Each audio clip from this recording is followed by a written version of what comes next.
udah di-share tuh posternya? Belum, Kak.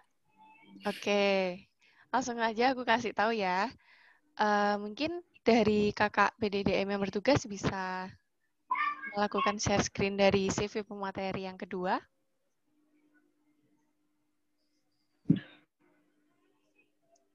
Oke, mungkin bisa langsung ke atas, langsung ke judul, ke pengalaman pemateri seminar. Mungkin agak bawah dikit. Oke, di sini kakak pemateri yang kedua telah berpengalaman menjadi pemateri seminar. Mungkin agak ke bawah dikit tentang pemateri seminar.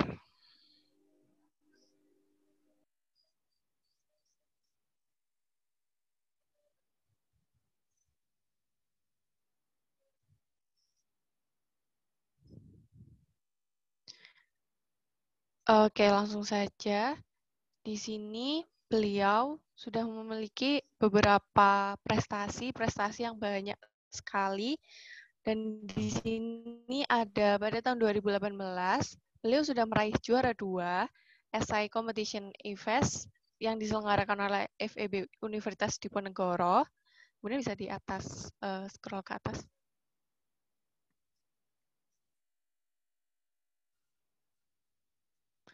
Kemudian yang terbaru tentang esai dan artikel, pada tahun 2019 beliau telah meraih juara 3 nasional esai competition CIS yang diselenggarakan oleh Politeknik LPP Yogyakarta. Selanjutnya,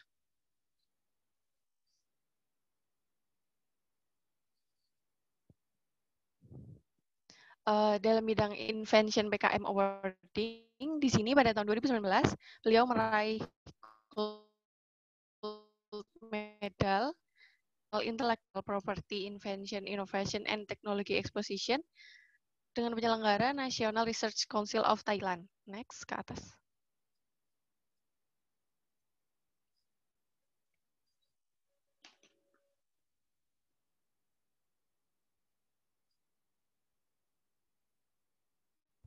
Untuk prestasi yang selanjutnya, yaitu di bidang karya ilmiah dan conference, pada tahun 2019, beliau mendapat juara 3 di Lomba Bank Indonesia Kampus Knowledge Jelas penyelenggara ataskan lagi.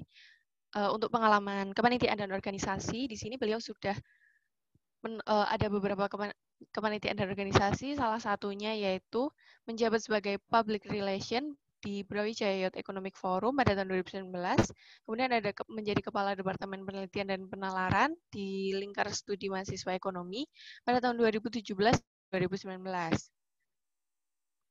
Dan juga untuk pengalaman pengabdian masyarakat,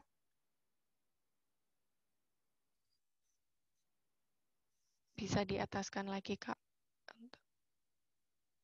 Untuk pengalaman pengabdian masyarakat, salah satunya yaitu di Social in Action dengan jabatan Asisten Koordinator Pengembangan Ekonomi pada tahun 2016 dan juga Bina Abdi Desa sebagai SC atau Steering Committee pada tahun 2015. Kemudian untuk bisa ke atas, untuk research yang telah beliau tulis, yaitu untuk karya tulis dengan judul Rancang Bangun Sistem Informasi Keuangan di Desa atau SIKADES 1.0 berbasis Android, yaitu di-upload di jurnal Peta pada tahun 2018. Kemudian untuk pendidikan terakhir beliau yaitu pada tahun 2015 hingga sekarang, beliau kuliah di Fakultas Ekonomi Bisnis Universitas Brawijaya, jurusan Ilmu Ekonomi. Baik, langsung saja kita sambut kepada Kak Dikau Tondo Prastyo. Untuk Kak Dikau dipersilahkan. Halo, Assalamualaikum. Mbak Moderator, ini kan waktunya jam sholat zuhur ya. Ada azan nih, ini mau dilanjutkan dulu atau nunggu dulu azannya selesai? Mungkin bisa ditunggu azan selesai dulu, Kak. Mungkin beberapa menit. Iya. Teman-teman peserta, apa ya nyebutnya ya, maba, boleh sambil makan, boleh sambil minum, kan ini juga waktunya jam makan siang. Nah, dari panitia ada konsumsinya nggak ini? Makan, boleh sambil minum. Kecuali ada ketentuan dari panitia yang tidak memperbolehkan. Insya Allah memperbolehkan kok. Halo, Assalamualaikum warahmatullahi wabarakatuh. Kenalkan, nama saya Dika Otondo Prastio. Saya lulusan dari Fakultas Ekonomi dan Bisnis Universitas Brawijaya. Dulu aku masuk ke Brawijaya tahun 2015. Oke. Sebelumnya saya sangat bahagia sekali bertemu dengan teman-teman dari FK. Tiap tahun ya, hampir tiap tahun aku ngisi untuk lokakarya PKM, dan biasanya aku selalu dapat jatah siang. Nah, kenapa selalu dapat jatah siang? Soalnya biasanya aku stand up komedi ya, waktu di GM, waktu di ruangan itu sambil bercanda-bercanda. Tapi kalau di sini gimana mau bercandanya ya? Biasanya juga aku yang mimpin joget-joget, tapi ya memang gimana? Ya inilah kita pandemi ya, kita harus syukuri. Dan teman-teman ini membuktikan bahwa teman-teman adalah digital native. Artinya depannya teman-teman akan terus berada pada era-era digital.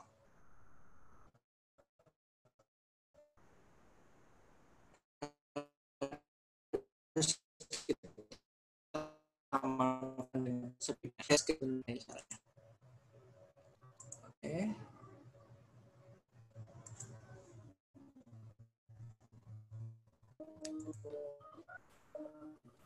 Udah kelihatan belum?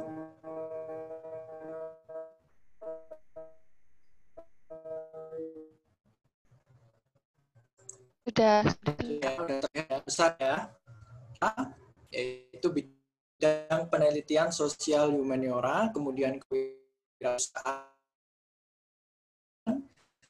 gagasan tertulis dan tadi kan udah dijelaskan yang skim PKM yang lain, dan kebetulan memang Mas Hairil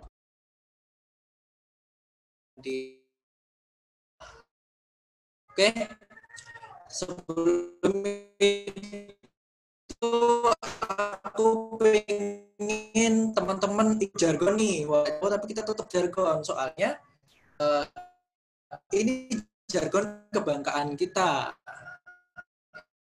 Ya, kalau BIMNAS itu euforianya sangat keren banget. Jadi kita jargon ya, teman-teman. Aku yang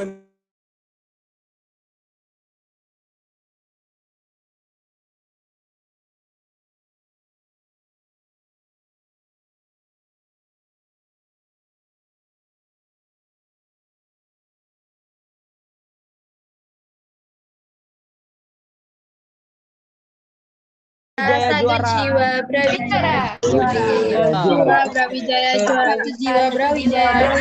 Juara. Oke, satu Brawijaya. Oke, wah, bagus banget ya, walaupun nggak bersamaan, tapi menunjukkan bahwa kita harus bangga masuk Brawijaya. Kita harus bangga Brawijaya, soalnya Brawijaya itu adalah kampus yang sangat concern terhadap kemahasiswaan, terhadap prestasi. Jadi teman-teman beruntung sekali masuk ke Brawijaya.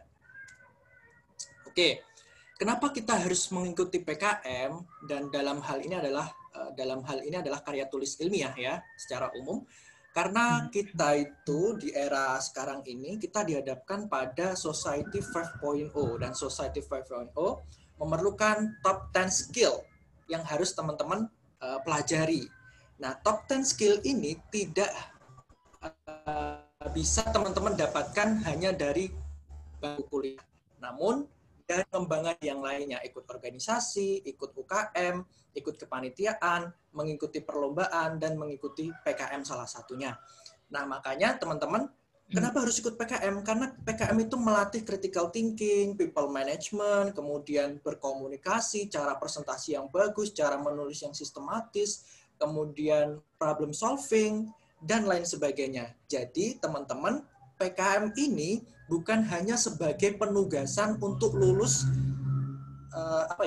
ospek, namun ini untuk kedepannya. Jadi teman-teman saat maba itu adalah kesempatan terbaik teman-teman untuk mengupgrade diri dalam hal bidang karya tulis ilmiah, karena teman-teman nantinya di akhir juga bakal menulis skripsi, begitu. Nah, kenapa kita harus menulis karya tulis ilmiah, menulis PKM? Ya karena motivasinya yang pertama adalah meninggalkan karya nyata yang bermanfaat untuk banyak orang. Seperti tadi yang Mas Hairil sampaikan, beliau melakukan pengabdian masyarakat, kemudian ditulis, kemudian bisa bebas skripsi. Nah, itu meninggalkan karya yang nyata bagi masyarakat. Kemudian sarana aktualisasi diri yang efektif. Artinya, teman-teman kalau sudah paper, itu akan ada rasa kebanggaan diri. Apalagi teman-teman bisa juara lomba, bisa dapat medali, bisa ke PIMNAS saja, itu udah keren banget. Kemudian menambah arus kas pendapatan. Tentu teman-teman kalau menulis, ya menulis di koran, menulis di jurnal, kemudian menulis di blog, itu teman-teman bakal dapat arus kas pendapatan. Tentunya kalau menang lomba juga ada pendapatan, ada uang menangnya juga, seperti yang ada di gambarku tadi ya, juara 3 dapat 20, ada yang 15 juta. Nah, kalau PKM ini, teman-teman, insentifnya kalau teman-teman bisa meraih medali emas, itu dapat 17,5 juta dari UB. Itu uang cash. Nah, teman bisa menjuarai tingkat nasional, KTI, atau lomba yang lain, itu per tim dapat insentif 5 juta. Nah, keren banget nih teman-teman. Jadi teman-teman bisa nih kuliah sambil bekerja. Nah, bekerjanya dengan apa? Mengikuti perlombaan. Nah, teman-teman bisa dapat prestasi, dapat duit, dapat relasi, dan sebagainya. Oke, kemudian sebagai terapi dan mengasah kreativitas dan manfaat pendidikan dan pencerahan. Terus banyak nih yang tanya, bagaimana Mas cara mencari ide yang bagus, mencari ide PKM, mencari ide karya tulis ilmiah, dan lain sebagainya. Banyak pertanyaan seperti itu. Nah, paradigma mencari ide yang bagus ada. Teman-teman harus mengenali diri sendiri, apa kelebihan teman-teman. Seperti yang disampaikan Mas Hairil tadi, bahwa teman-teman harus mengenali nih, teman-teman passionnya itu di mana? Teman-teman sebagai apa? Presentator kah? Kemudian apakah sebagai yang bisa menulis karya tulis ilmiah? Kemudian mungkin teman-teman bisa juga apa ya? Dalam hal administrasi, kemudian kepemimpinan, bagaimana. Jadi teman-teman harus mengenali diri sendiri. Nah, setelah itu teman-teman harus punya spesialisasi. Nah, mungkin di kedokteran ada berbagai macam spesialisasi ya. Nah, mulai dari saat ini teman-teman coba kasih pandangan. Teman-teman bakal mempelajari apa yang bakal jadi spesialisasi teman-teman, dan teman-teman pelajari secara mendalam. Karena ini sangat penting supaya teman-teman nanti tidak salah arah. Jadi teman-teman harus punya goals, punya plan sejak mahasiswa baru, begitu. Yang ketiga adalah teman-teman harus explore lingkungan. Lah, explore lingkungan itu bukan hanya explore lingkungan sekitar kita, tapi juga teman-teman bisa lihat-lihat di YouTube tentang berita-berita terkini, mungkin tentang masalah COVID atau masalah lainnya. Jadi teman-teman harus bisa keluar dari aspek pemikiran yang pakem di pemikiran teman-teman. Kemudian melatih kepekaan juga dengan membaca, berdiskusi, kolaborasi, dan tentu relasi. Nah, teman-teman jangan terkungkung hanya punya relasi di kedokteran. Teman-teman harus punya relasi di berbagai fakultas dan di berbagai universitas. Contoh, teman-teman, saat ini eranya digital. Dalam penanganan COVID, teman-teman tidak bisa hanya mengandalkan keilmuan teman-teman. Harus juga berkolaborasi dengan anak-anak teknologi informasi, kemudian dengan anak-anak instrumentasi, fisika, kimia, biologi, dan lain sebagainya. Begitu. Kemudian yang keenam adalah setiap ada masalah, ada ide, teman-teman harus mencatat. Soalnya kadang ide itu munculnya dari mana saja dan teman-teman lupa ketika mau menulis. Dan penelitian terdahulu ini sangat vital sekali supaya teman-teman punya basic keilmuan sehingga teman-teman tidak hanya menuliskan atau berbicara saja tanpa ada dukungan data dan pengetahuan. Kemudian yang ke-8 adalah mindset efektif dan efisien, amati tiru modifikasi dan konsisten. Jadi teman-teman, ini pembahasan yang sangat panjang sebenarnya. Jadi teman-teman bisa nih, kalau teman-teman masih pengen cari bagaimana paradigma mencari ide yang bagus, teman-teman bisa kunjungi di Spotify, ketik aja di Kautondo, atau juga bisa baca di blogku di kautondo.com gitu. Next, lalu menulis apa? Ya, ini menulis PKM. Nah, PKM secara definitif yang aku dapat selama itu sebuah atau kesempatan untuk mengungkapkan sebuah ide atas respon intelektual dari persoalan atau fakta yang ada untuk dicarikan solusinya. Dan kita menawarkan solusinya. Nah, maka dari itu teman-teman, respon intelektual itu bagaimana? Ketika teman-teman sudah punya pengetahuan basic yang bagus, artinya teman-teman harus mencari nih, permasalahan apa yang terjadi di masyarakat. Dan permasalahan ini tidak boleh mengada-ngada. Seperti yang dikatakan oleh Mas Hairil, permasalahan ini harus benar-benar ada di masyarakat, dan teman-teman identifikasi hal tersebut. Maaf ya, ada iklan dulu. Nah, idenya itu bagaimana? Idenya yang pertama adalah unik, kemudian kreatif, dan bermanfaat.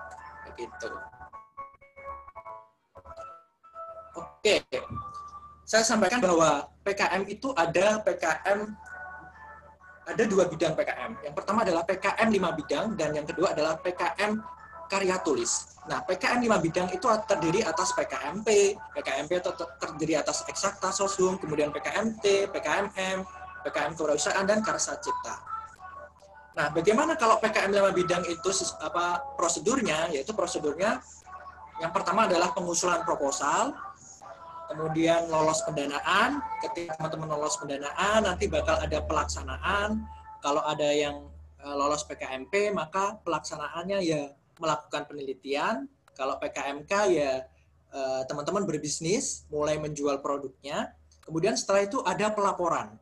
Nah, pelaporan ini ada laporan kemajuan, ada logbook, ada laporan harian, begitu. Kemudian setelah itu ada Monef. Monef itu terbagi atas 2, Monef internal. Jadi Monef internal itu untuk mempersiapkan Monef eksternal. Monef internal jurinya itu dari dosen-dosen di UB. Kemudian kalau Monef eksternal dari luar UB yang ditunjuk oleh Kemendikbud, begitu. Kemudian ketika Monef, teman-teman passing grade-nya bagus, nilainya bagus, mencukupi, teman-teman akan diundang di PIMNAS. Dan ketika di PIMNAS, teman-teman presentasi poster juga, kemudian bisa ditentukan juaranya. Nah, beda kalau PKM GT dan GFK yang akan aku sampaikan nanti ya. Kalau PKM GT dan GFK itu pengusulan proposal. Setelah itu kita tinggal menunggu itu dapat nilai yang bagus atau tidak. Kalau dapat nilai bagus, dan kita bisa diundang di PIMNAS. Kemudian bisa berpeluang memperoleh medali juara. Nah, kalau kita tidak diundang di PIMNAS, kita masih punya peluang nih, apakah proposal kita itu dapat insentif nggak ya? Nah, kalau dapat insentif, kalau PKM GT dapat 3 juta, kalau PKM GFK 4 juta. Nah, dapat insentif ini tanpa diundang di PIMNAS. Jadi teman-teman dapat fresh money untuk PKM GT dan GFK jika PKM teman-teman masuk grade. Kemudian ada lagi PKM AI, PKM artikel ilmiah. Nah, nanti akan ada pembahasan tersendiri ya. Jadi aku nggak akan menjelaskan PKM AI. Atau teman-teman bisa di buku pedoman bisa cari-cari tahu di situ. Oke. Nah, ini teman-teman. Kita ketahui bahwa PKM penelitian sosial humaniora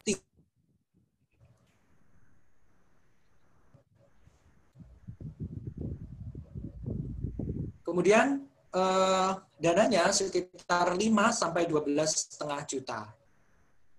Jadi teman-teman berhak mengajukan 12,5 juta maksimal. Kemudian ada PKMK, itu anggotanya terdiri 3-5 orang. Bisa lintas bidang ilmu ya. Jadi teman-teman kalau PKMK, mungkin teman-teman dari kedokteran nih, apakah boleh berbisnis lain? Boleh.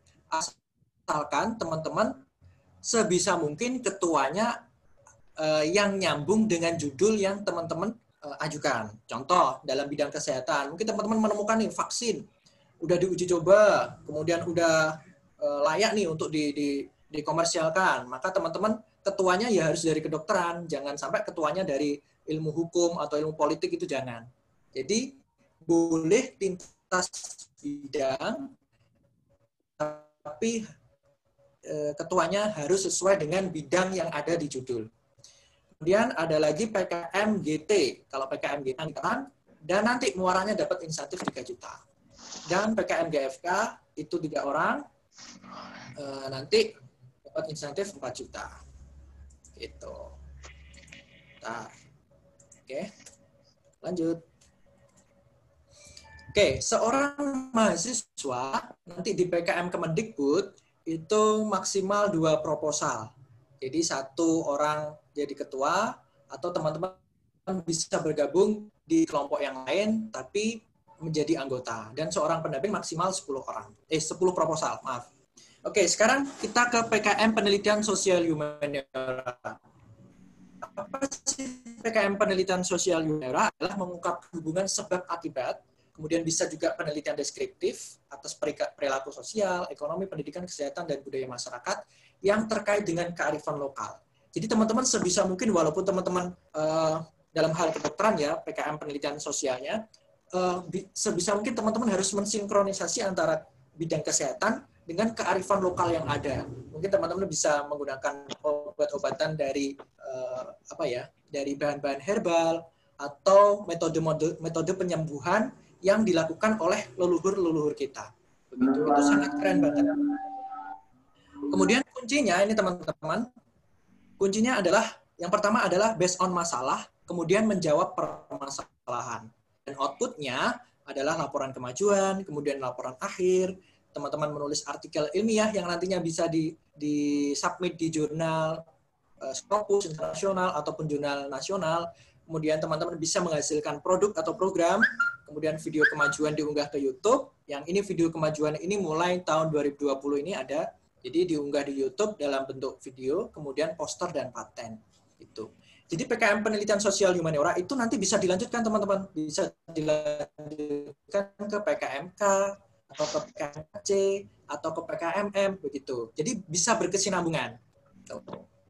Oke, jenis-jenis penelitian yang dapat dipergunakan untuk mengajukan PKM penelitian, yaitu pertama adalah penelitian pengembangan, atau ini mengembangkan teori ya. Mungkin teman-teman dalam era COVID ini, pandemi ini, teman-teman bisa nih memunculkan teori baru tentang pandemi. Kemudian kalau sudah ada teorinya, teman-teman bisa nih melakukan penelitian R&D, mengaplikasikan teori tersebut. Mungkin aplikasi teori tersebut dalam hal kebijakan bisa diaplikasikan, membuat suatu obat begitu. Kemudian penelitian eksploratif. Mungkin teman-teman bisa juga mendefinisikan konsep atau pola.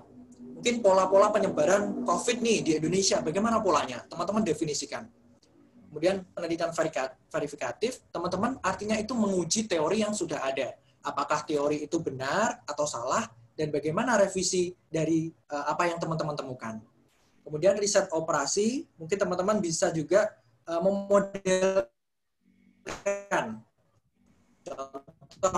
memodelkan tingkat penyebaran COVID di Indonesia itu bagaimana. Bisa modelkan dengan model matematika, model statistik, begitu.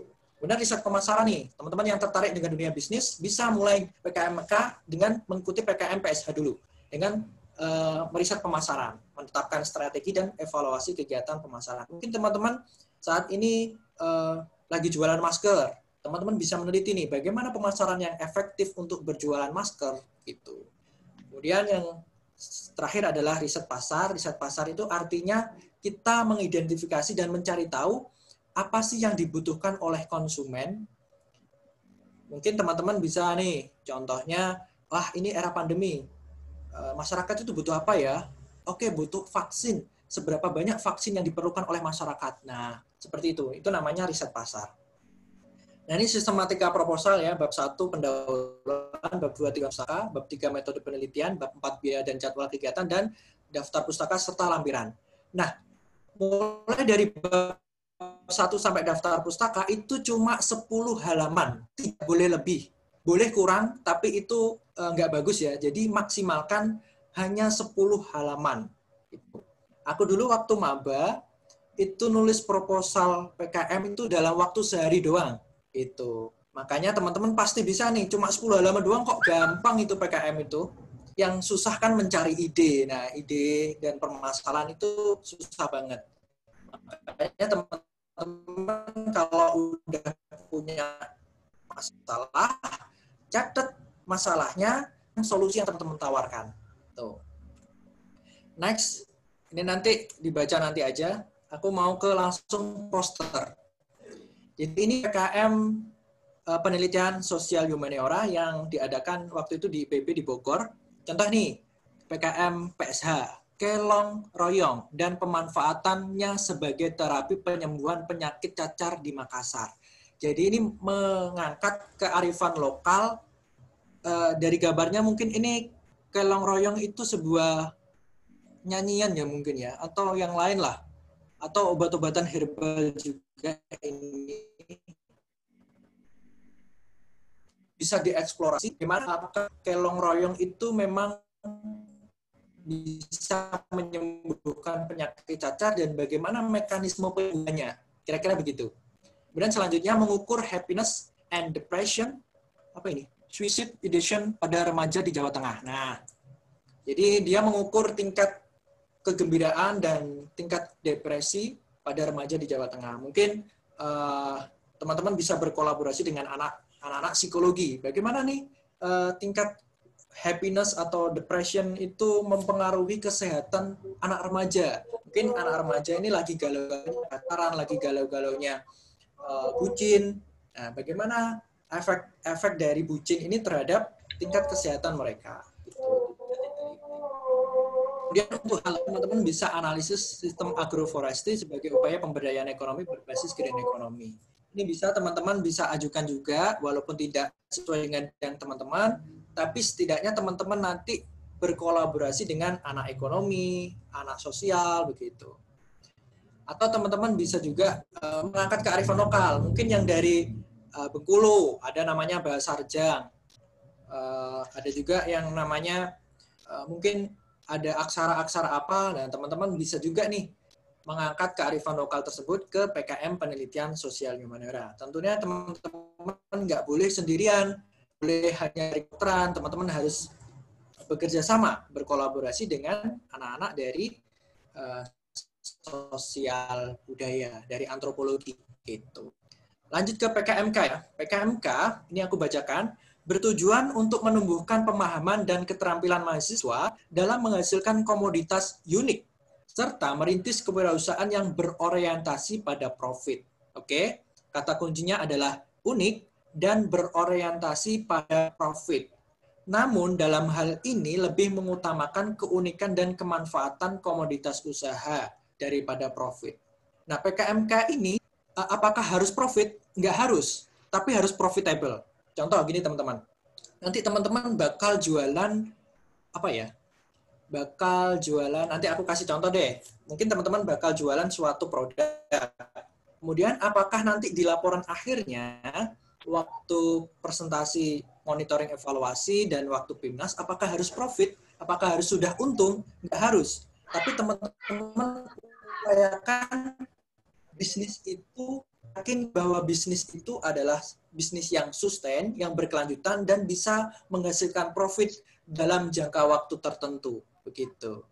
Dan teman-teman, bisnisnya itu nggak boleh bisnis-bisnis yang biasa-biasa aja. Jadi harus berdasarkan riset yang sebelumnya dan punya nilai novelty atau kebaruan atau keunikan yang tinggi. Gitu.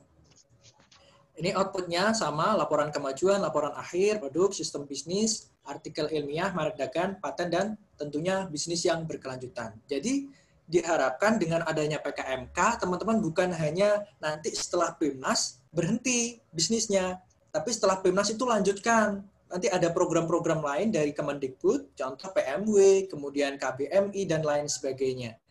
Teman-teman tetap sustain di bidang PKMK dan lanjutkan bisnis tersebut. Gitu.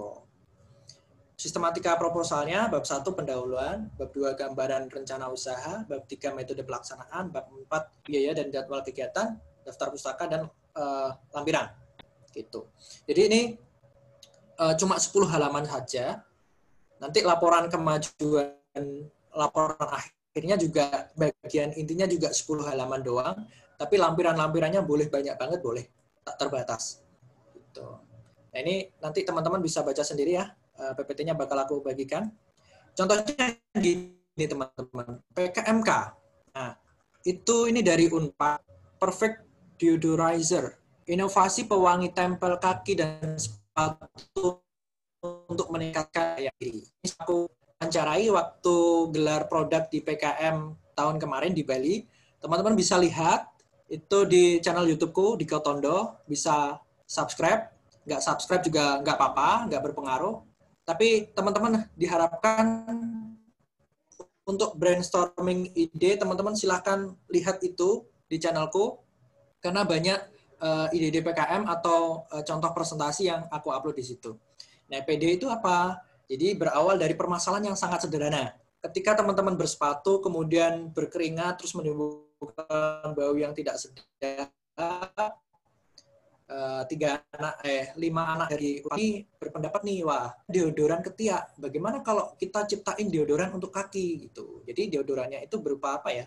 Berupa kayak pad, apa ya pad itu ya? Lembaran-lembaran gitu, lembaran busa gitu, nanti ditempelin di bagian sepatu gitu. Nah, selengkapnya silahkan tonton YouTube aja deh. Waktunya 45 menit doang soalnya. Nanti moderator kalau kurang 10 menit langsung aja sampaikan dengan suara ya. Soalnya aku slide gede, nggak bisa lihat Zoom. Kemudian untuk selanjutnya adalah Kombava, kompres Bauhinia vieta. Gel kompres herbal solusi penurun panas demam. Nah, ini anak kedokteran banget lah pokoknya ya. Teman-teman bisa baca sendiri nanti, atau teman-teman bisa juga bereksplorasi tentang Benperpet. Ini bahan tamponade for apa ini? Postpartum. Aku nggak kelihatan. Intinya ini mungkin buat apa ya? Buat melahirkan kayaknya. Atau menyusui ya, aku kurang tahu. Nah, teman-teman bisa cari tahu sendiri nanti di PPT ya. Oke, lanjut. Nah, bagaimana sih untuk PKM 5 bidang itu strateginya untuk menuju PIMNAS atau setidaknya lolos pendanaan dulu? Yaitu yang pertama adalah detail perancangan dan implementasinya sesuai proposal dan pedoman PKM 2020. Kemudian dokumentasi, kemudian logbook, laporan kemajuan dan laporan akhir, serta artikel itu benar-benar teman-teman kerjakan dengan semaksimal mungkin. Teman-teman detail dalam menuliskan hal tersebut dan juga kreatif. Dan output-nya harus terpenuhi, output-nya dari masing-masing PKM. Produk, kemudian artikel ilmiahnya juga harus sudah terunggah. Setidaknya kalau teman-teman PKM-nya itu sudah pernah dilombakan, sudah pernah di-inventionkan, sudah pernah dipamerkan, atau kalau bisa PKM itu sudah pernah masuk ke jurnal nasional, internasional, itu nanti bakal dapat poin plus dari Dewan Juri. Gitu. Next, lanjut PKM GT. Ini PKM yang lumayan gampang. Jadi PKM GT itu PKM yang teman-teman bisa berimajinasi. PKM yang teman-teman bahkan bisa berimajinasi kayak film-film Hollywood gitu. Jadi bertujuan untuk meningkatkan daya imajinasi mahasiswa, merespon tantangan zaman. Mungkin teman-teman bisa berandai-andai nanti 2050 itu Indonesia bakal kayak bagaimana? Apa nanti yang teman-teman bakal lakukan? Apa nanti yang bakal kira-kira bakal terjadi di tahun 2050? Itu bisa teman-teman imajinasikan.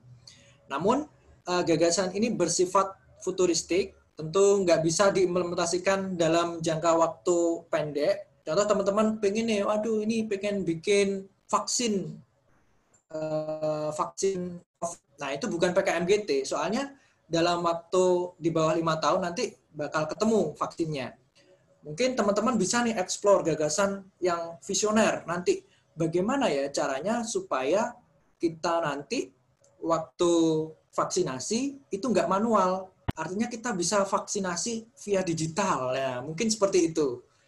Atau mungkin teman-teman bisa vaksinasi massal dalam suatu ruangan, bisa langsung vaksinasi. Mungkin vaksinasinya dalam bentuk apa ya, kayak uap gitu mungkin, atau gimana, aku kurang paham.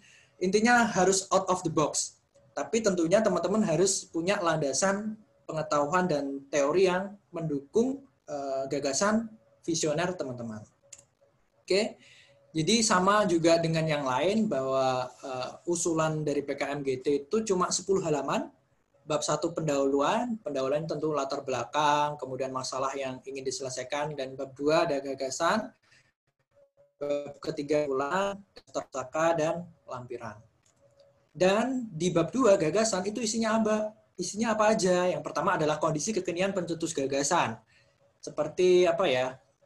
Contoh, aku dulu mengangkat tentang banjir. Jadi waktu itu sedang marak-maraknya banjir di Jakarta. Aku ungkapkan nih, banjir di Jakarta itu seberapa besar volumenya, seberapa besar dampaknya. Itu aku ungkapkan di situ. Kemudian solusi yang pernah ditawarkan, apa solusinya?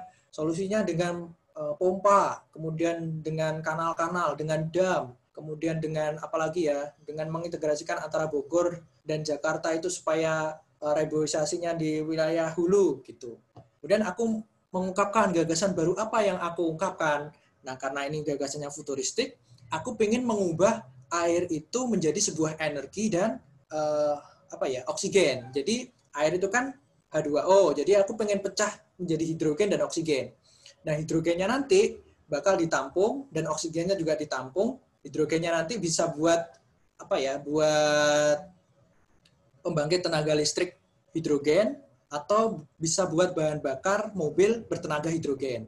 Nah, oksigennya bisa dilepas nih di udara biar udara makin segar, atau bisa ditampung, bisa dijual lagi, atau nanti kalau sudah nggak musim banjir, kalau ada kekurangan air, nah hidrogen sama oksigennya itu bisa direaksikan kembali menjadi air bersih, air murni begitu. Kemudian langkah-langkah implementasi, teman-teman juga ungkapkan juga bagaimana cara mengimplementasikan gagasan tersebut dan siapa saja nanti pihak-pihak yang mengimplementasikan gagasan tersebut. Gitu. Nah, ini contohnya, ini tentang ekonomi ya.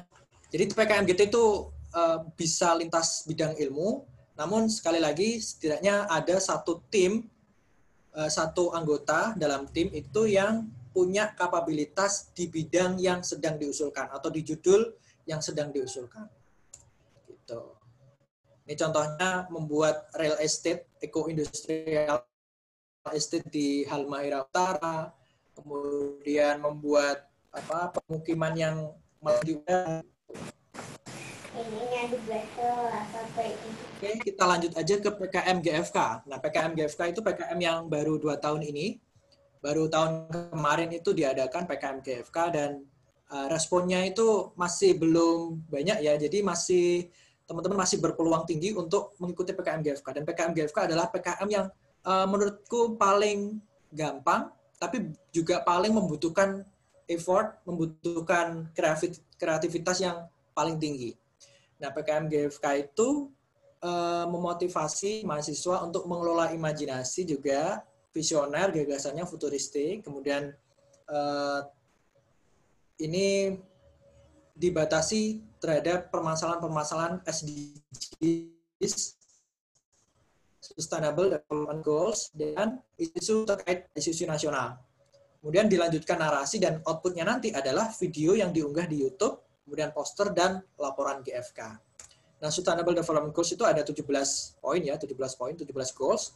Teman-teman bisa cari tahu sendiri nih contohnya. Mohon maaf Kak, waktunya kurang 10 menit lagi. Oke, bentar lagi.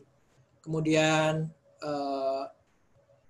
anti kelaparan, kemudian kehidupan yang sehat dan quality education, kesetaraan gender, sanitasi dan air yang bersih dan lain sebagainya. Jadi teman-teman bisa eksplorasi gagasan-gagasan yang bisa nyambung terhadap Sustainable Development Goals. Teman-teman bisa cari sendiri di Google nanti.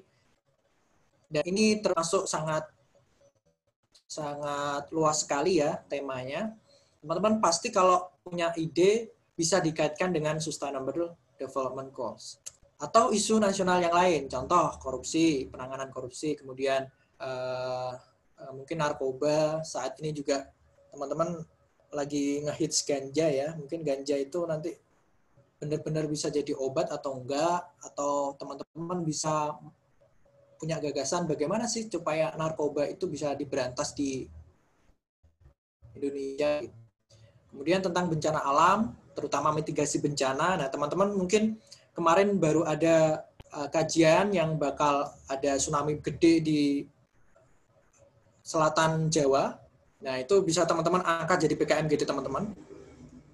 Kemudian konservasi satwa liar, ya tentang kehidupan flora fauna, teman-teman bisa juga. Kemudian bahasa daerah, bagaimana supaya bahasa daerah itu bisa dipahami oleh orang-orang dari daerah lain. Kemudian NKRI, mungkin teman-teman bisa mengangkat tentang perbatasan di Natuna, kemudian mungkin perbatasan udara, kan itu masih perlu dikaji dan masih perlu gagasan-gagasan yang futuristik. Gitu. Nah, sistematika proposalnya atau sistematika usulan yang pertama adalah jadwal kegiatan, yang kedua adalah tautan video di YouTube, dan yang ketiga sinopsis konten. Dan maksimalnya itu hanya 500 kata. 500 kata itu kayaknya cuma satu halaman. Nah, tapi teman-teman perlu membuat YouTube. Nah, ini sistematika videonya, durasinya 3-7 menit. Kemudian resolusinya minimal 480, atau yang paling aman adalah kalau bisa teman-teman 1080 atau 4K, bagus, lebih bagus. Dan isi dari konten videonya yang pertama adalah tentang permasalahan. Jadi teman-teman bisa ungkapkan permasalahan, kemudian tahapan proses menuju ketujuan teman-teman, dan rekomendasi atau solusi yang teman-teman tawarkan. Nah, konten isinya bisa berupa gambar, foto, animasi, video klip. Teman-teman bisa juga membuat film pendek yang menceritakan tentang sebuah gagasan, dan diunggah linknya itu nanti diunggah di Simbelmawa. Gitu. Nah, teman-teman bisa nih lihat contoh GFK di YouTube udah banyak banget, dan yang paling masif adalah IPB. Tahun kemarin waktu di Bali itu diborong habis-habisan sama IPB dan UGM. Jadi UB itu masih sedikit banget, bisa teman-teman bisa berkontribusi di PKM GFK. Gitu. Oke, PKM udah disampaikan oleh Mas Hairil, aku nambahin aja ya. Yang pertama adalah teman-teman harus punya masalah yang up to date. Jadi jangan masalah yang udah basi, teman-teman angkat lagi itu jangan. Setidaknya masalah yang kekinian. Kemudian berdampak tinggi. Artinya dampak tinggi itu bukan dampaknya luas, itu enggak. Tapi yang penting teman-teman bisa tahu nih, paham nih bahwa oh ini loh masalahnya urgent banget, dan dengan solusi ini bisa menyelesaikan masalah itu secara efektif dan efisien. Kemudian mengangkat kearifan lokal, kemudian sistem terintegrasi, apalagi PKMGT dan GFK, teman-teman tidak boleh hanya satu sudut pandang. Teman-teman harus mencari sudut pandang yang lain, mungkin sudut pandang sosial, ekonomi, kemudian sudut pandang kesehatan. Kalau teman-teman mengangkat temanya tentang kesehatan, sudut pandang lingkungan juga, dan sudut pandang yang lain. Menuliskan judul yang memukau, ini kayak clickbait, tapi bukan clickbait ya. Teman-teman, biar judulnya itu keren dan bisa dibaca oleh juri, supaya juri tertarik. Ini ada ilmunya, mungkin di lain kesempatan teman-teman bisa juga cari tahu tentang itu, banyak banget di YouTube. Kemudian visualisasi yang baik. Misalkan proposal itu jangan tuliskan semua. Kalau bisa datanya bisa dibuat diagram, kemudian dibuat tabel, dan itu akan memudahkan juri dalam melihat proposal teman-teman. Soalnya juri kan kalau ada visualisasi yang bagus, artinya juri nggak melulu baca, lihat wah bagus nih, ya udah lolos PIMNAS gitu.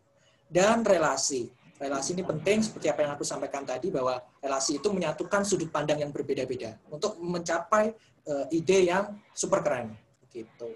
Dan yang terakhir adalah mulai, karena ketika teman-teman sudah punya pengetahuan, sudah punya sudah mengikuti materi seperti ini, tanpa kalian mulai, kalian tidak akan menemukan pengetahuan yang baru, dan teman-teman tidak akan mencapai tujuan teman-teman. Maka satu kunci dari keberhasilan teman-teman adalah mulai.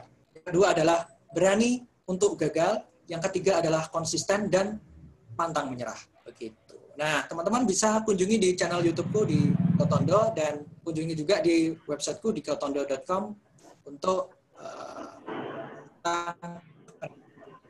Oke, terima kasih. Dan kalau ada pertanyaan bisa diajukan. Boleh juga follow Instagramku di @dikotondo, atau mengikuti channel Instagramku di t.mi/dikotondo. Oke, terima kasih. Saya kembalikan kepada moderator. Baik, terima kasih banyak untuk Kak Dikau untuk pemaparan materinya. Keren banget materinya. Kemudian kita berlanjut ke sesi tanya jawab. Mungkin dari teman-teman yang ingin mengajukan pertanyaan dapat melakukan raise hand dan perkenalan dengan memperkenalkan nama dan skuadron, juga menyalakan kamera dan mikrofonnya. Buat teman-teman dipersilahkan untuk bertanya ya, untuk raise hand.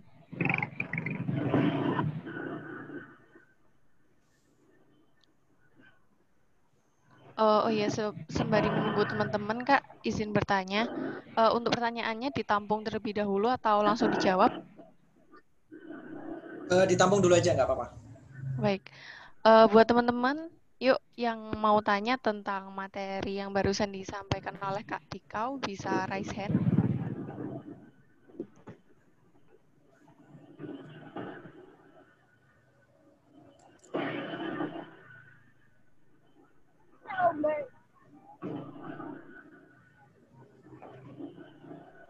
Oke, ini sudah muncul satu orang yang melakukan raise hand. Mungkin dari Salsabila Nuridayati, Skuadron 5, bisa menyampaikan pertanyaannya. Terima kasih atas kesempatan yang diberikan oleh moderator untuk Kak Dikau. Saya ingin bertanya. Mohon maaf, perkenalkan nama saya Salsabila Nuridayati dari Skuadron 5. Pertanyaannya yaitu saya kan masih bingung untuk membedakan mana yang PKM mana yang PKMM atau yang PKM bidang lainnya. Tadi sempat disampaikan oleh tahu bahwa contoh judul untuk PKMGT yakni seperti penelitian obat yang diberikan yang berefek pada masyarakat. Nah, itu saya apakah seperti itu tidak termasuk pada terima kasih warahmatullahi wabarakatuh. Baik, terima Waalaikumsalam kasih warahmatullahi untuk wabarakatuh. baik, terima kasih untuk Salsabila. Mungkin pertanyaannya sudah dipahami untuk Kak Dikau. Sudah paham pertanyaannya, Kak? Ini langsung dijawab ya? Tadi bisa langsung dijawab, bisa langsung ditampung aja, Kak. Terserah. Dari Kak Dikau gimana? Oke, kalau ada pertanyaan lainnya bisa ditampung dulu aja. Oke, ini ada satu pertanyaan lagi, Kak, dari Bintang Aji Pamungkas, Skuadron 21. Bisa dipersilakan untuk menyalakan kamera dan mikrofonnya. Terima kasih kesempatannya. Perkenalkan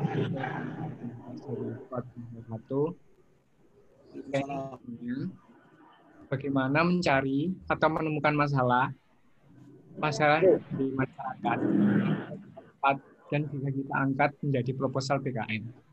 Terima kasih.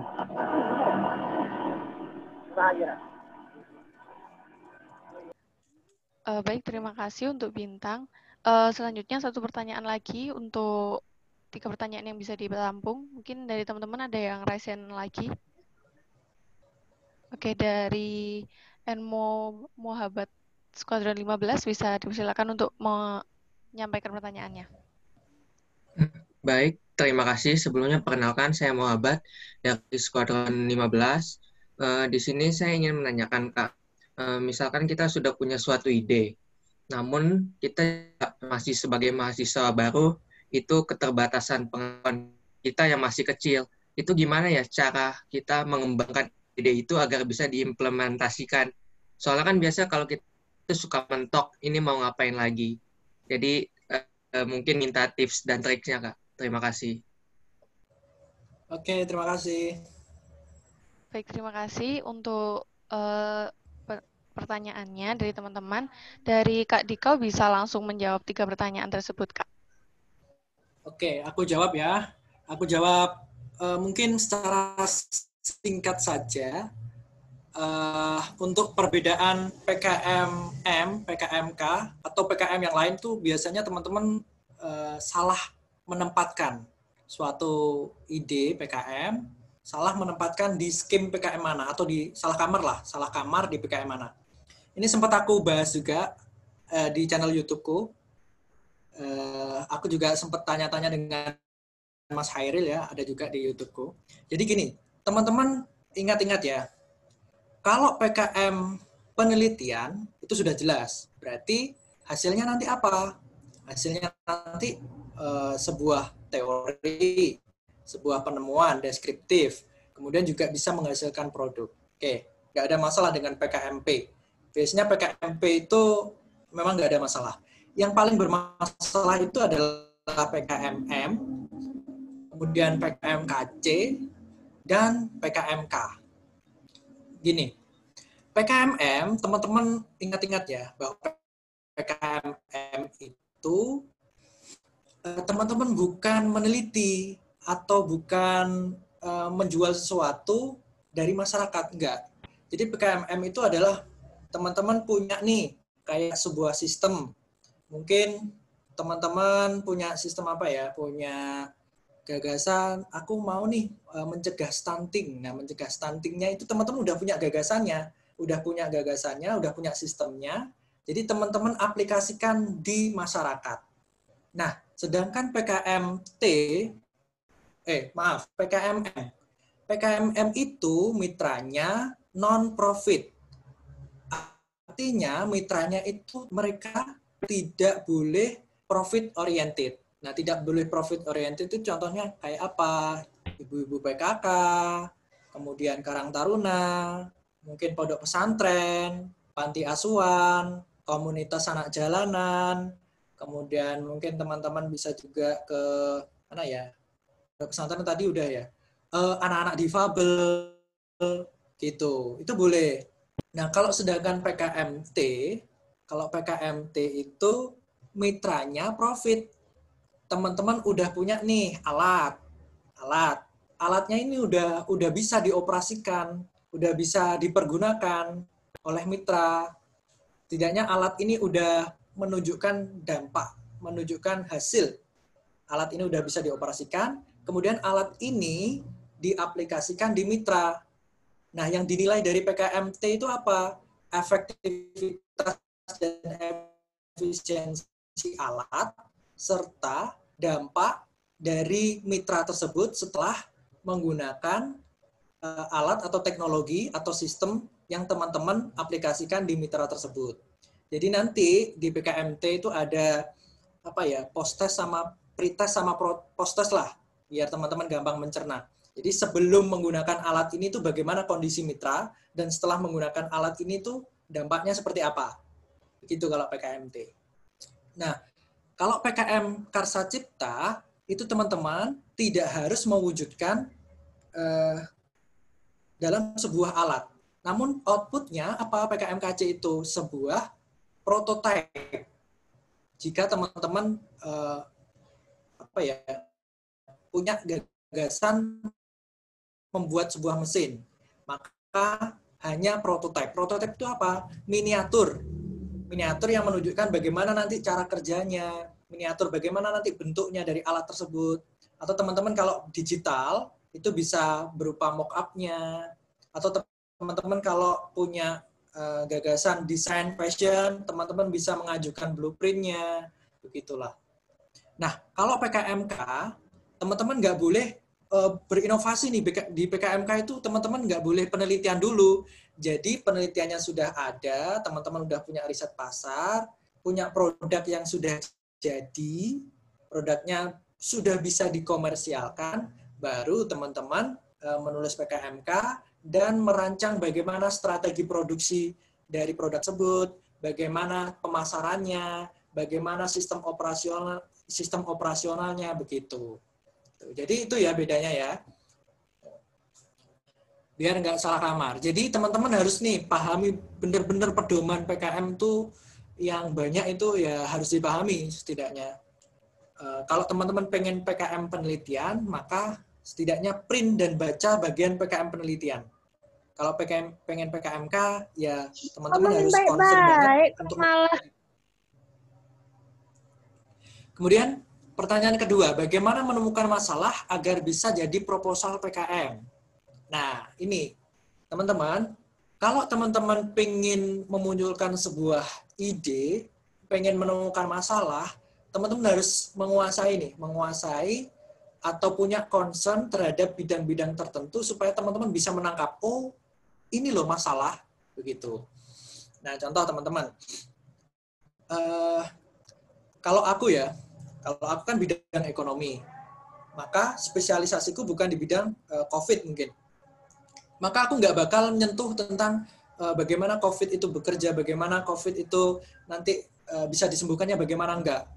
Tapi yang aku jadikan masalah, bagaimana sih dampak COVID ini terhadap perekonomian? Apa saja permasalahannya? Nah, yang pertama ya tadi ya, teman-teman harus punya concern terhadap ilmu atau pengetahuan yang benar-benar teman-teman dalami. Ketika teman-teman sudah mendalami, pasti nanti bakal muncul kontradiksi di pemikiran.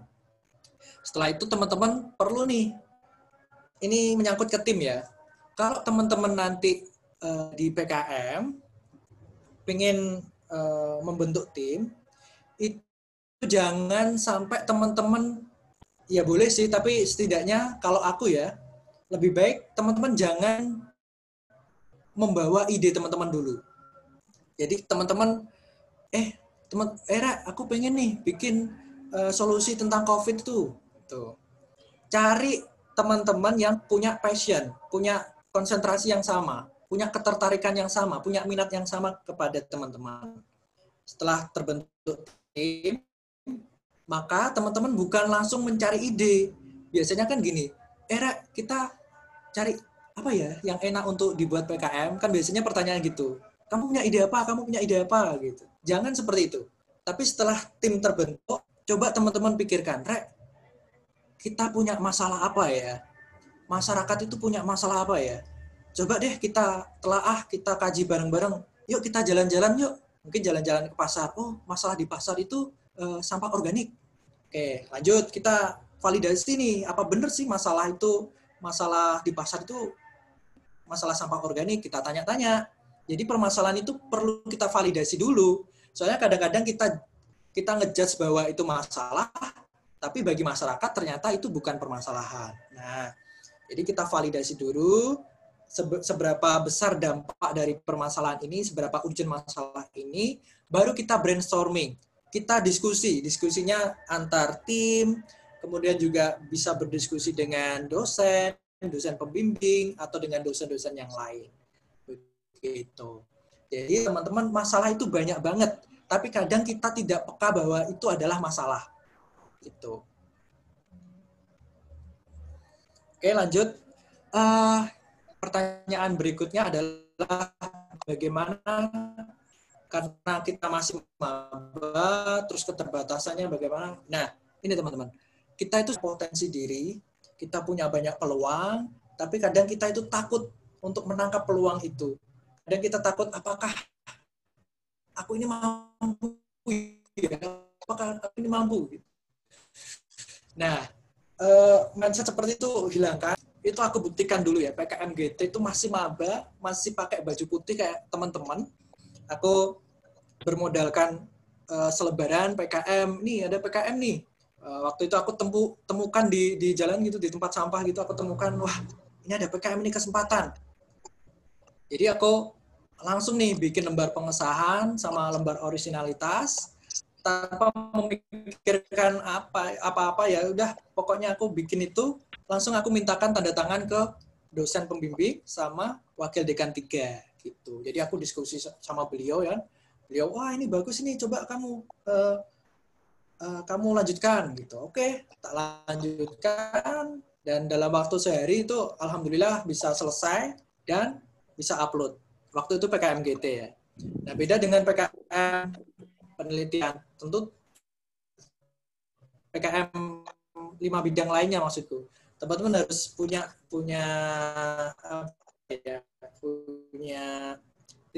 persiapan lah. Teman-teman harus masih maba, ajak nih kakak-kakak tingkat kalian. Jangan bekerja dengan angkatan kalian sendiri. Soalnya di PKM itu juga disarankan, bahkan diwajibkan lintas angkatan. Setidaknya ada satu orang yang berbeda angkatan dari teman-teman.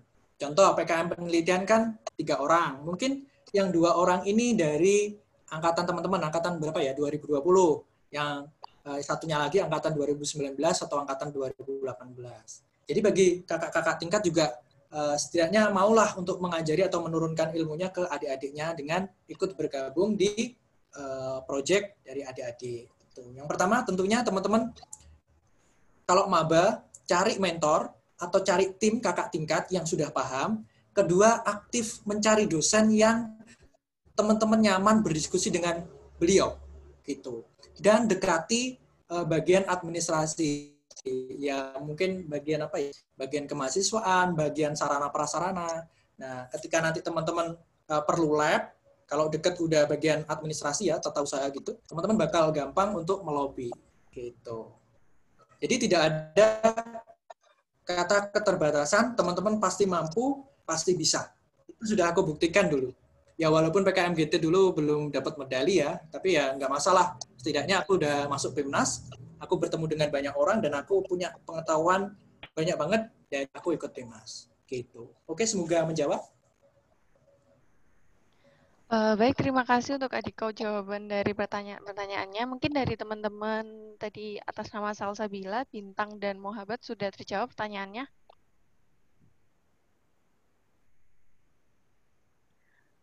Baik, terima kasih.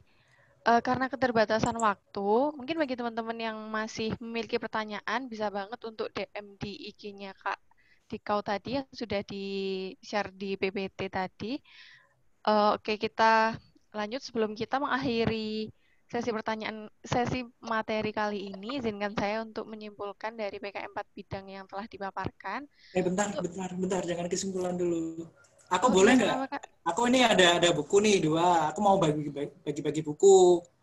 Nah, jadi aku ada 2 buku. Teman-teman, kalau mau dan PPT-nya juga mau aku kirimkan, ini isi linknya. Linknya aku bisa taruh kemana ya ini ya? Aku kasih ke perkap atau ke acara ini? Ke host aja ya? Iya, ke host aja mungkin. Nah, nanti bisa diisi teman-teman. Itu terdiri atas kesan dan pesan aja sih, sama PKM apa yang pengen teman-teman tulis di situ. Nanti bakal aku kirimkan gratis ongkir. Ada 2 buku. Terima kasih. Monggo Mbak Moderator, bisa dilanjutkan. Baik, terima kasih banyak Kak. Kemudian saya lanjutkan untuk kesimpulan dari materi hari ini. Untuk PKMP, yaitu ada PKMP SH, penelitian sosial humaniora yang membahas tentang di bidang sosial, seperti masalah yang ada di masyarakat. Dan itu membahas tentang hubungan sebab akibat. Kemudian untuk PKMK, kewirausahaan, di sini kita diharuskan untuk memahami dan menumbuhkan keterampilan berwirausaha dan menghasilkan profit dari barang yang dijual. Kemudian untuk PKM. Dame yo, dame nano yo. Antaga. Baik, saya lanjutkan untuk PKMGT. Di sini dilakukan penulisan ide atau gagasan yang visioner untuk beberapa tahun ke depan tentang isu yang terjadi di masyarakat. Dan yang terakhir PKMGFK, yaitu membahas tentang gagasan yang berhubungan dengan SDG atau solusi dari isu nasional yang terjadi. Dan juga jangan lupa untuk menerapkan strategi yang telah dipaparkan oleh Kak Diko tadi, dan juga memperhatikan format proposal yang berada di pedoman PKM. Mungkin itu yang bisa saya sampaikan, dan saya ada satu quotes, yaitu a goal is a personal promise to your future self. Mungkin dari Kak Dikau sebelum mengakhiri ada sepatah 2 kata, Kak.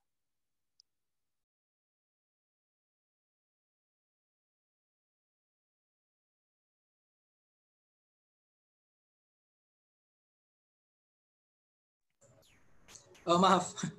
Aku nggak banyak-banyak pesan, jadi teman-teman semangat aja. Kalian masih mahasiswa baru,